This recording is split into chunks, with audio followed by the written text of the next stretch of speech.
So yeah, Abhishek, we are live now. So I'll just start. So good evening, ladies and gentlemen. We welcome you all to the third session of the FICCI IN Startup Investment Series. Today, it is our honor to have with us Mr. Avishek Gupta, Director, Caspian Debt, who will be taking us through a masterclass on impact investments. The Startup Investment Series is being organized under the ambient of the recently launched FICCI for Startups initiative. This is an extension of our work and strengthens our commitment towards supporting the Indian startup ecosystem. As I mentioned, it is our pleasure to have Avishek with us today. Avishek Gupta is an investment director at Caspian and hence Caspian Debt Business. Abhishek has enabled financing investments in more than 150 years from early to growth stage companies and works towards positive social and environmental impact across a wide variety of sectors. Caspian is a 16-year-old India-focused impact investing firm. It makes both debt and equity investments into startups operating in multiple sectors like food and agriculture, clean energy and energy efficiency, affordable housing, healthcare, financial inclusion, and education. Abhishek is also a trustee at Dwara Trust, which runs a startup venture studio that has incubated several startups in the financial inclusion sector. So, with this, Abhishek, I'll hand it over to you and we can start the session.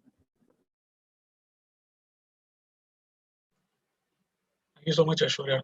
Good evening, ladies and gentlemen, and I welcome you all to this session here. Like Aishwarya mentioned, this is the third in the series on investments that FICCI for Startups and Indian Angel Networks is organizing.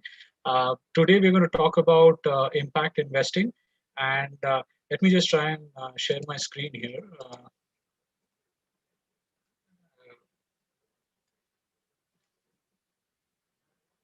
There you go. So today we're going to talk about impact investing, and my hope would be that by the end of this session today here, all of you would have a reasonably good sense of what impact investing is, and also have a, if you are running a startup, what does it mean for you from a fundraising perspective, is what I hope you to go back with from this session here today.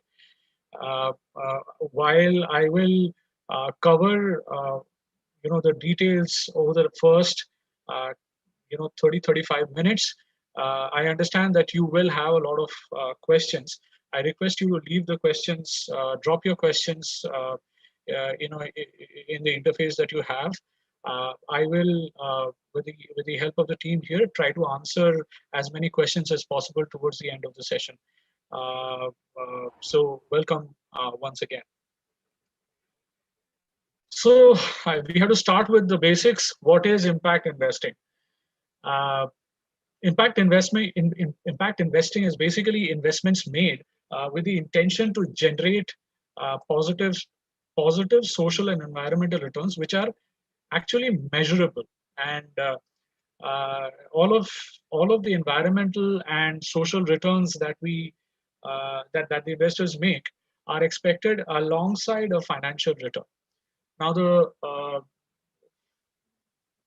two key things that keywords that we have to note here, and I'll come back to it in detail later on, is one is measurable, that the impact has to be measurable, and the second thing is that the return on the social and environmental aspects is alongside.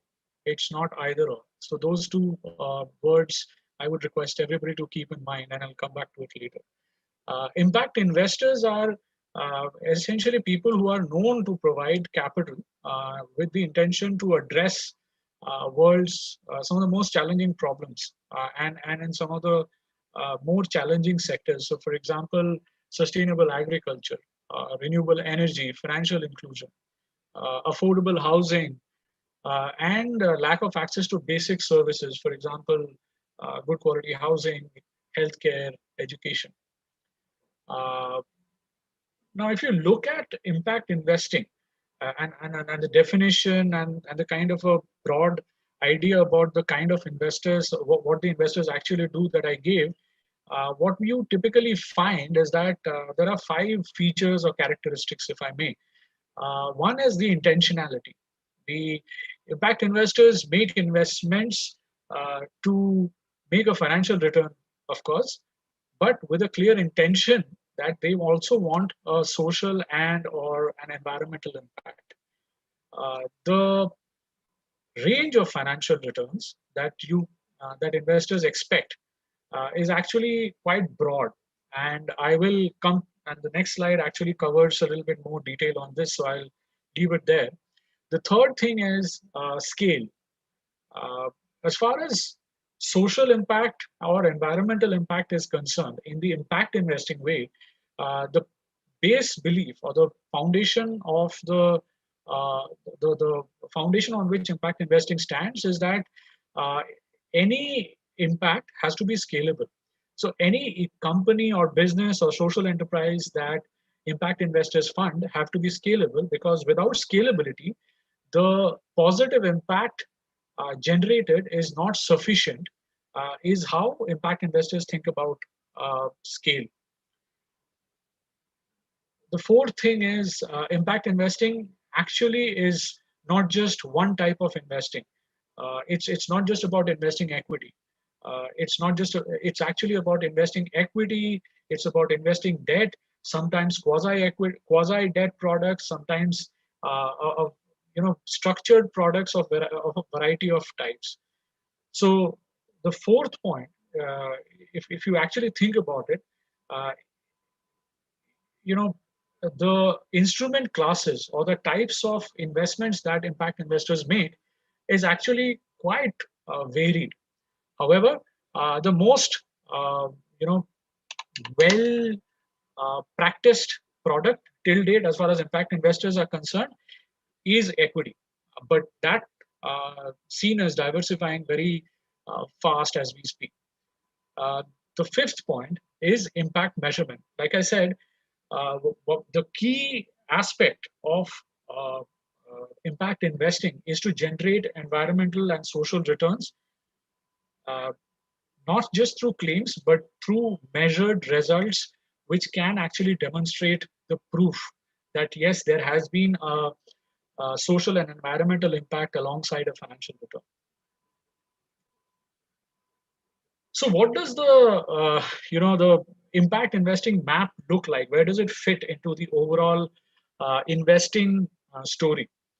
Uh, so, if you look at this slide here, what you will see is that uh, on the far left we have traditional investments, which is essentially the normal commercial investments that everybody makes into either public markets or private markets. Uh, okay, so that's an important point. If you really look at investing overall, whether it is impact investing or traditional investing, you can at a very high level break the entire investing world into two parts. One is public markets, which is when you make an investment, whether it is an equity or debt investment through, say, a stock exchange, or through companies that make available their shareholding to the public in at large, that is a public market investment. And the other side is private market investments. Typically, what the funds that, for example, startups raise are uh, private markets. So a lot of the times you will hear venture capital and private equity very closely. Similarly, there is private debt as well. And similarly, there is public debt as well. So, one simple way of thinking about all of this is that investing is generally can be very broadly broken up into public markets and private markets. Uh, because we are talking about startups here, we can reasonably, with reasonable level of confidence, say that we will focus primarily on the private market side of things. So coming back to this diagram here or the map here, traditional investments are at one end. Philanthropy or grant funding or charity is on the extreme other end of the map. And there are three different categories within them that actually, in a way, kind of tie traditional financing and philanthropy together in a continuum. So what is the continuum? The continuum is through uh, responsible investment, impact investment, and venture philanthropy. Uh, so I was talking about impact investing, and we are talking about impact investing today, but I'll talk a little bit about responsible investment and venture philanthropy on this slide here before I move on. So responsible investment is actually a kind of a slightly more sophisticated investment methodology, which picks up from the traditional investing styles or methodologies, and layers on top of that considerations for uh, you know environmental and social matters, and typically says that a responsible investor would say that I will not invest in uh, opportunities which may have negative implications for society. So, for example, uh, you know they will not invest in companies that sell tobacco or tobacco products, or companies that deal in guns or weapons, or companies that create or fuel. I mean, these days, for example, people have stopped. Uh, uh, Responsible investors do not want to invest in fossil fuel companies. So, but basically, if you look at their approach is that they can invest in anything except for a few things. Unlike traditional investment, which can invest in any of the things, any opportunity that is there, responsible investment basically says that I will not invest in ABC because these are things that have a negative impact on society or environment. Impact investment is a shade more involved as far as actually it's significantly more involved in terms of the social or environmental considerations, in the sense that they not only apply these negative filters that responsible investors apply. On top of that, what they say is that look, uh, it's not just about not doing the bad things or not doing the harm. It's also about wanting to do some specific or having some specific positive impact. So typically what you will find impact investors do is that they will identify sectors or business models where they believe that, or it is commonly proven that there is significant positive social or positive environmental impact. They will identify those businesses or sectors and invest only in those, right? So their responsible funds or responsible investors may invest in a much wider variety of things. Impact investor probably, in fact, will not. They will just focus on a few set of things. Some examples are like the ones that I gave to you in the previous slide. So, areas like sustainable agriculture, renewable energy, financial inclusion, access to basic affordable housing, affordable healthcare, or affordable education for that matter. They will not, for example, invest in gaming company, even if it is seen to be, for example, not to have any negative impact on society or environment. Uh, Impact investing will not invest in that. Venture philanthropy is a kind of an investment that is made typically out of philanthropic money. But unlike philanthropic money that doesn't expect to be returned, venture philanthropy firms actually expect that their money has to be returned. So it's a kind of an investment that is made where at least the amount of money that is invested, at least that is returned. That doesn't mean that they will not take returns if there is more returns over and above that, but their expectation is that at least get the money back. Typically, that is how venture philanthropist firms operate, which is different from pure grant making, where there is no expectation of the money to come back. Now, if you really look at this scheme or sequence of investment approaches, what we've seen typically is that traditional investing until impact investment, majority of the impact investors till today typically seek market rate returns.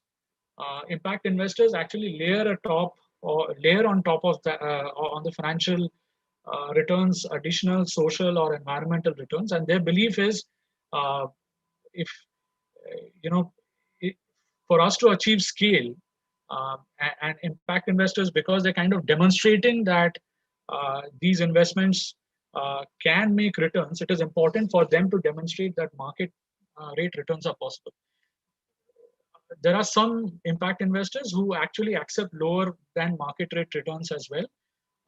But my experience has been, at least in the Indian market, the number is smaller. Uh, if you look at the approaches that these two types of, these 4 or 5 different types of investors or funders take, somewhere if you really simplify things, you will see two worldviews. One set thinks that considering social and environmental impact is actually risk management. So some investors, typically the responsible investment folks, they think that considering social and environmental impact is actually risk management. It's a very practical thing to do if I want to give higher returns to my investors. Because if you eliminate the risks that come from that actually come from negatively impacting society and environment, I can give better returns to my investors. The other school of thought or approach or worldview is considering social and environmental impact is the right thing to do. That is why I invest in businesses that have positive social and environmental impact. Uh, there is a place where both of these worldviews mingle, but broadly, if you consider the overall investing map and where impact investing lies in all of this, you can take this picture as an example of that, a simplified version. There are a lot of complexities. I've just tried to simplify things here. So who are impact investors? Now, if you really look at impact investors, they are of different types, and I've listed some of the types on the left side. But this is no different from the conventional, traditional investors that you will find in the market. You will find fund managers, development financial institutions, private foundations, pension funds, individual investors or family offices, everybody investing in the traditional market. So there is no change in the type of players. However, what happens is that uh, as far as impact investors are concerned, it's a smaller set from this set of people here. And what you would find is within each of these different types of impact investors, they have different mandates. Now, typically what happens, for those who are not familiar with the private investment space, typically what happens is that the investments into startups or companies typically are made by funds which are managed by uh, professional managers, but those funds are not owned by those managers.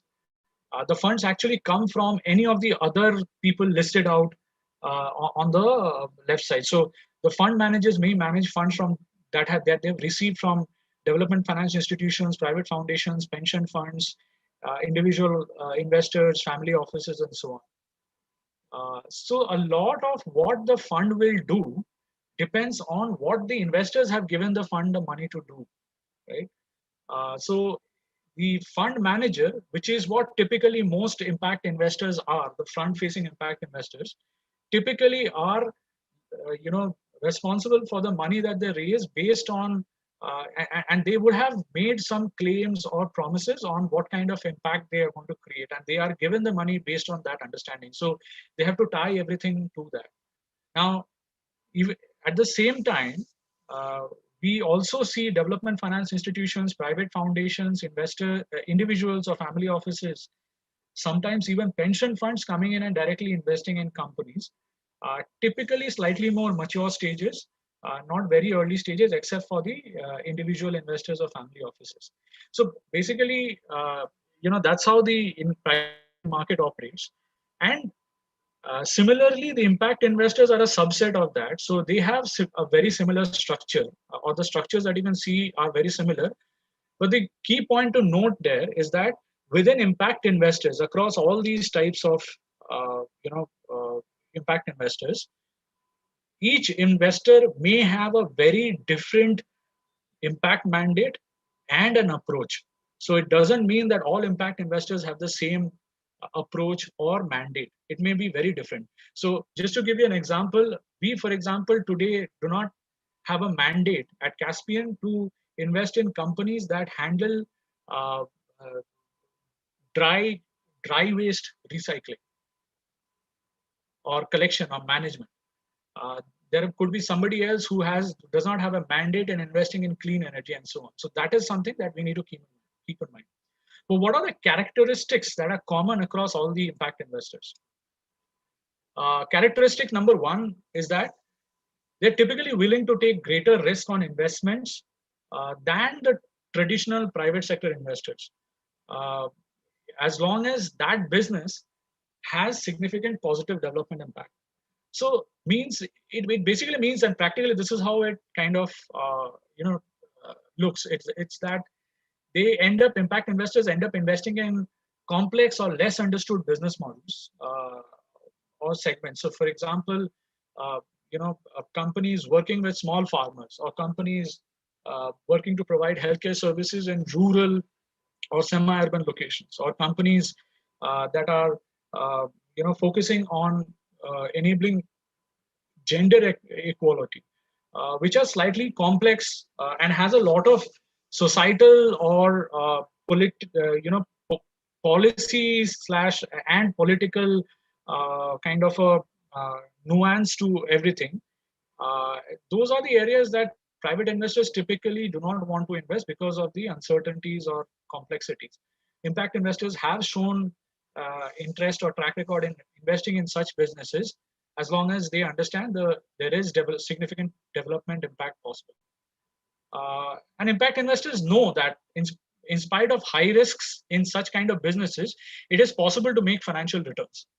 But it takes a much greater level of patience, expertise, and probably collaboration, which typically commercial investors, a lot of the times, I mean, even normal traditional investors also do a lot of these things, but the extent or detail of up to which impact investors kind of may have patience or expertise in the specific sectors, or collaboration, openness to collaboration is actually much higher in case of impact investors, is what I have seen.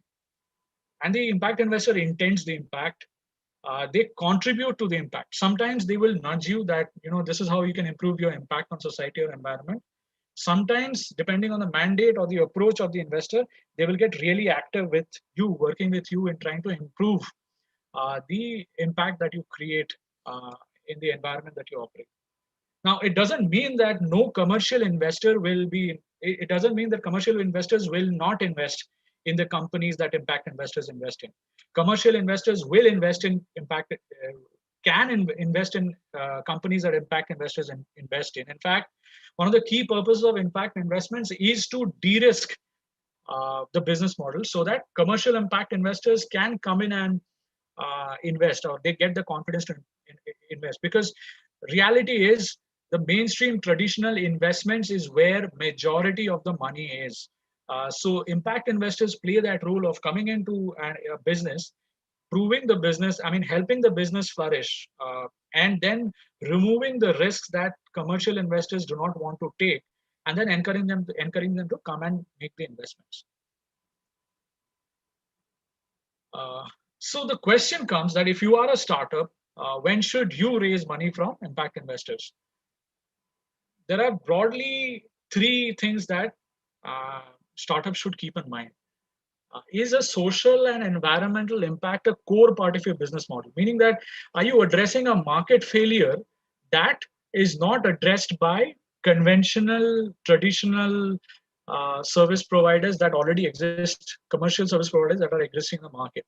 So, for example, uh, you know, several years ago, when Caspian got set up and started, there was no urban microfinance back in those days. Nobody wanted to serve the rural, urban poor. So we invested in a bunch of microfinance institutions which could scale up, which could be nationally scalable and could take and could provide financial services to the lower income households, which the traditional financial services were ignored. Uh, Microfinance today is a mainstream sector now. Most mainstream investors have come in and invested, but back in those days, nobody really invested in those kind of businesses. The There are a few other cases where, uh, by evaluating the parameters, like whether your customers live in remoter regions, or are you women owned or managed, or is your product benefiting the environment? If you look at those aspects, if you meet any of these things as a core part of your business model, you could consider going to an impact investor. The possibility to scale is also another big aspect. And typically, if you focus a lot on impact, there are a lot of situations when you want to actually go deep in a particular geography, work with a smaller number of people because you want to have a much deeper impact. Typically, those kind of operations are not suitable for impact investors. They are more suitable for philanthropists. So in those cases, it doesn't make sense to go to an impact investor. So when you go to an impact investor, you have to assume that you have to scale across multiple geographies, across several hundreds or lakhs of people. And your business model has to enable that. It can't be that it works well in a small location but doesn't work when it scales. The next thing is that you have to be willing to track and report social or environmental impact, because in impact investors, that's, like I said, measurement is a key hallmark. Now, beyond measurements, there are two things that we've seen that helps social investors, social enterprises, or even if you don't call yourself a social enterprise, any startup, it helps if you it helps you to raise funds from impact investors if you do two things. One is you have a mission statement that ties you to the development impact mandate. So if you say that I am going to be a health tech company that is going to provide healthcare services to rural or semi-urban low-income population, that's great. I'm not asking about the whether it is practically possible or not, but if you have that kind of a mission written as a part of your existence, that's great. Being a certified B corporation is another way that you can uh, that you can attract impact investments. Or if you have certifications like fair trade or organic, depending on your business model, these are of interest to impact investors. So consider these three things if you really want to raise money from impact investors. Now, how is the impact focus integrated in the process? We know about the normal, traditional investing process, but how is the process integrated? How is the process in case of impact investing firms? So typically break it up into pre and post investment phases. What you would see is that the investment funds or impact investors typically have a fund mandate. So before even they think about investing, they prepare a fund mandate based on which they raise money from other investors, or in case of people who own the money, not the fund managers, and when they want to invest, they also decide a thesis. So they have a thesis or a mandate. So a lot of the decision on which kind of company to invest in or not, it gets decided at this stage. The second level of inclusion of impact focus is at the second stage, when they're evaluating proposals from companies or startups that they receive. They would have, like I mentioned, negative filters or the environmental, social, governance related filters, which filters out companies at the initial stages if they find risks there. The third phase is during the due diligence, the detailed due diligence that they do on the company. They try to figure out aspects of social and environmental, impact. And I'll talk about some of those details in the next slide. At the legal documentation phase, on what they would typically do is that they will bake in impact-related parameters as a part of the targets a lot of the times, or at least from a tracking perspective. There is an ongoing collection of data. So along with the P&L and balance sheet, or those kind of commercial metrics, there will be impact metrics that you will be expected to report on. And of course, the fund themselves would then aggregate all of that report and create a report for their stakeholders on a regular basis. Now, there are three approaches or levels of engagement that you will find from an impact investor when they make an investment, and this is typically post-investment. Start so when and the three levels of engagement are that the first level is that they will invest and basically ask you to report on the development impact performance or the metrics that they have agreed or you have agreed to at the time of signing the document. They'll leave you at that. The second group will invest after setting targets on the impact. So on the commercial or business side, you may have targets of reaching X number of people or Y amount of revenues. They will also set targets for development impact metrics, and they will track development impact metrics. There is another group who will do all of this and will actually work alongside you and probably provide you with the expertise themselves or pay for the expertise on your behalf to improve the areas in which you are impact deficient. Now, these three approaches uh, would vary depending on the fund manager or the investor, and sometimes within the same fund manager, depending on the different fund mandates, the level of engagement could vary. So that is another thing that you can kind of keep in mind. But the moot point is development impact focus is integrated as a core part of the investor's engagement and impact investors' engagement with a startup across all the stages.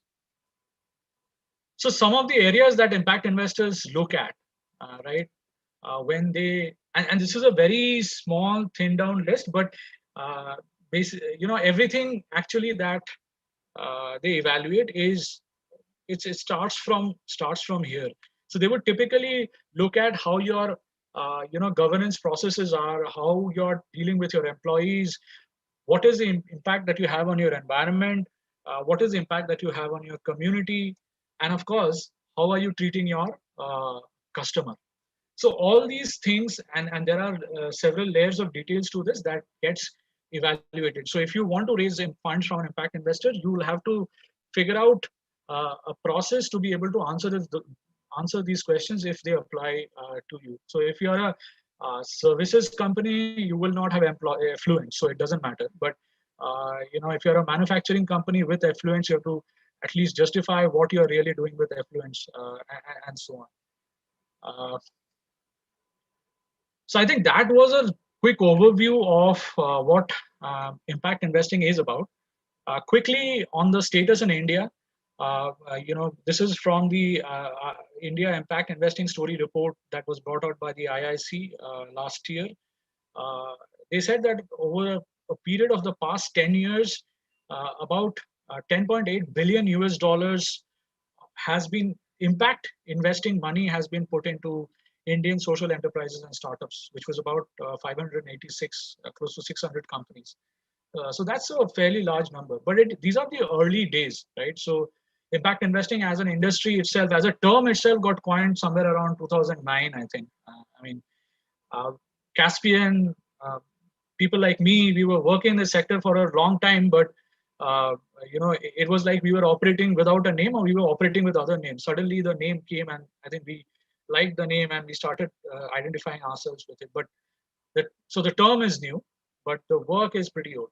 But one of the key features that you will see, at least in the Indian market and also in the international market, in fact, is that most of the impact investments were primarily focused on financial institutions and mostly microfinance initially.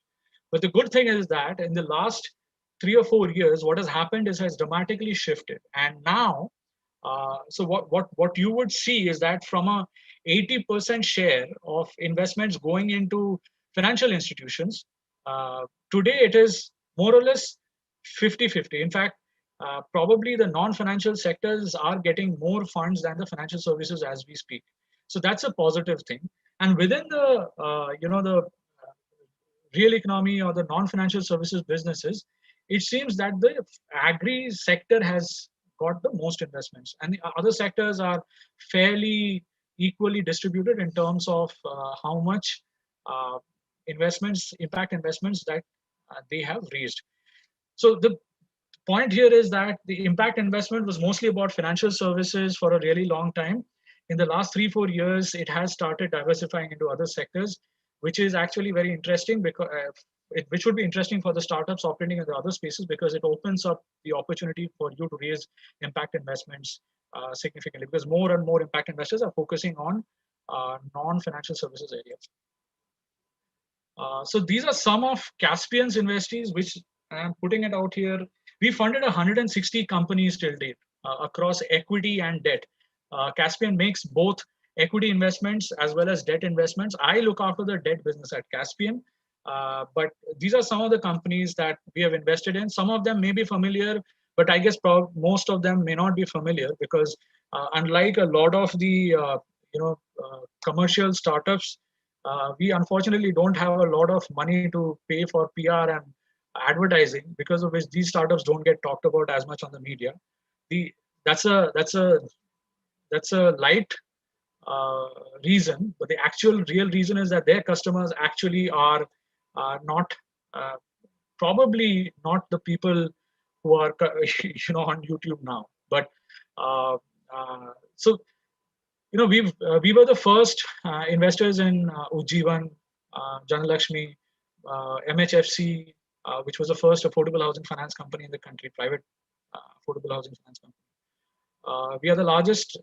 We are lenders to the largest organic food brand in the country, 24 Mantra, and some of the other names that you can see. So basically, if you see across all these companies, the common theme is that their customer or their business model helps either a lower income household or an underserved household, or it makes the environment better in some way or the other.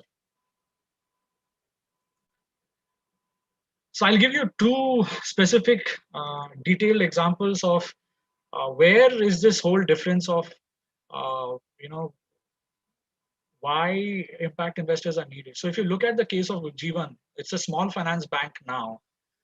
Back in 2004, 2005, 6, when it got started, Caspian was the first investor in that company. That's how they got started as a microfinance institution back then.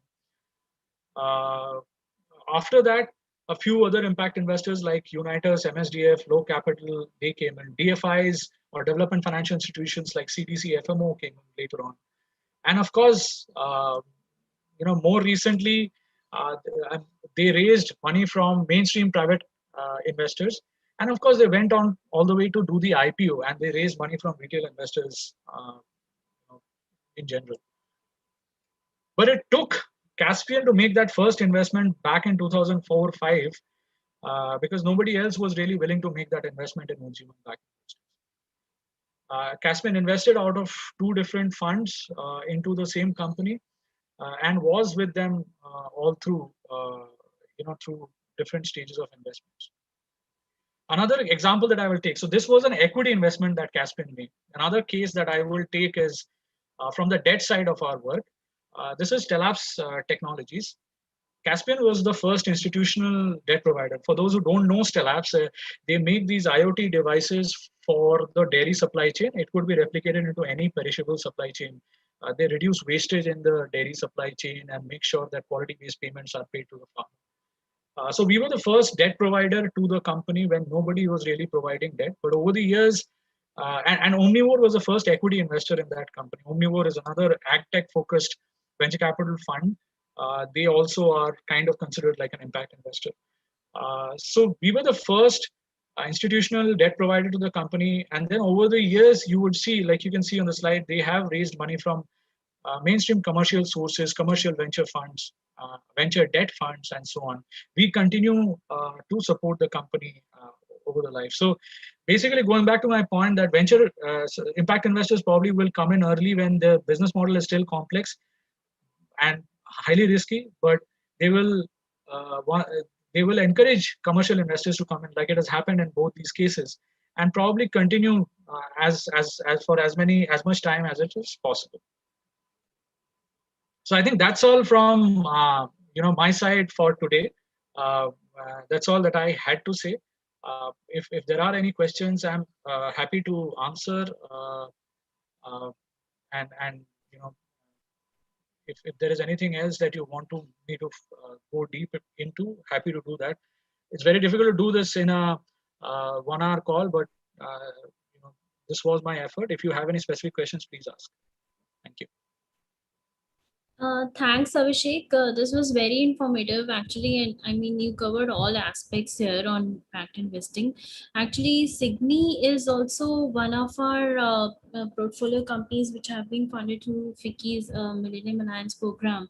So we are actually also very proud of Signy's achievement and you know your support in further helping them scale up their efforts. So I mean, thank you for this presentation and this talk. We have a few queries that I mean that have come up. So I mean, firstly, for you know for startups, is there any at a particular stage that they should look for in terms of when they should start raising debt investing, and in terms of you know for equity or debt financing, or should they go for blended financing? What are the options that you know an impact startup should look for? Yeah. Sure. So, very good question. So typically, the way it works is that in a startup, you raise equity first and then go for debt. And in a case of a lot of bootstrap startups, which are able to quickly uh, turn cash flow positive, they don't raise equity. Those people typically raise debt first, scale a little bit more, and then raise equity. Is what I have seen. Now, just to give you a you know the whether the startup should raise equity first or debt first uh, is dependent on the startup specific situation, like I explained a little earlier. But the truth is, what we've seen work really well is if you are initially bootstrapped and you're able to run, uh, if you are able to demonstrate the product, or if you're able to demonstrate your delivery of services at a small scale in a bootstrap fashion, and get up to a stage where you are cash positive, it gives you a lot of confidence to actually go out and talk to any of the equity or debt investors. Now, one of the things that we have to keep in mind is that raising equity is about giving up a share in your business, and also involving investors to come in and play an active role in the future of the business. Some startups may consider that as a positive input. Some startups may consider that as an interference. So it depends also on the mindset of the promoter or the maturity of the business, whether they need the help or not. Now, but what happens from a debt perspective is that a debt is suitable only when the cash flows of the company are predictable, meaning that you already have orders in hand, or you have enough track record of past 2-3 years where you have generated uh, positive cash flows which you can use to repay the debt only so basically the test for the question for the entrepreneur is that uh, am I is my cash flows in future predictable? If it is, then please raise debt, because that's way cheaper. But typically, I'll give you a sense of the criteria that we use. We typically lend to companies that have revenues of at least 2 to 3 crores, and they need not be profitable if they have raised venture capital. But if they have not raised venture capital, we want them to be. So basically, bootstrap companies have to be profitable because there is no equity investor backing the company if there is a cash flow shortfall. So 3 to 4 crores of revenue. Loss making is okay if you are backed by venture capital investors, but you need to be profitable if you are not backed by venture capital. We don't look for mortgage collateral, for example. Banks typically look for mortgage collateral. There is a scheme that a lot of the public sector banks provide funds to SMEs through, which is called the CGTMSE scheme. They also don't look for funds. They also don't look for mortgage collateral, but they have a cap on the loan size at I think 2 crores now. We provide loans without mortgage collateral all the way up to 10 crores and sometimes 15 crores as well. And there are other people like us who exist with a similar risk appetite. But what we've seen a lot of the times, most of the times in case of successful entrepreneurs, they start off in a bootstrap way, raise a bit of equity, then grow fast, raise debt from the likes of us, then go to a bank and raise further debt.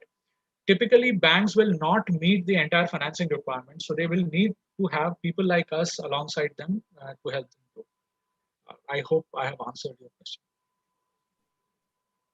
Yeah, Abhishek, I think you covered all the aspects here in terms of, even though there was an overall query on the average ticket size of, impact investment funds. So I think, No, yeah. so I think I'll just on that average size, ticket size question, I'll clarify whatever I said.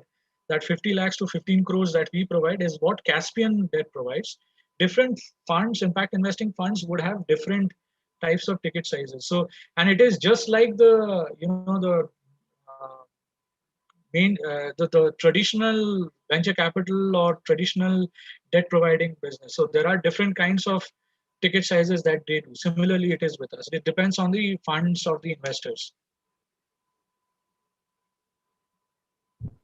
Thanks. So yeah, so that clarifies it. And in terms of the impact, so so how does an impact investor measures returns? And I mean, in terms of like, how are the social returns quantified for you? I mean, especially for Caspian, like how do you evaluate that? So that. So the process, see again, the process that we follow varies depending on the fund. In the debt business that we have, we when before we make a loan or we our valuation process actually uh, we try to take data on the social and environmental impact, and we ask about things all the way from the policies for the employees to are there, for example, customer protection measures that the companies have and so on. So a lot of this is not actually numeric, accounting numbers.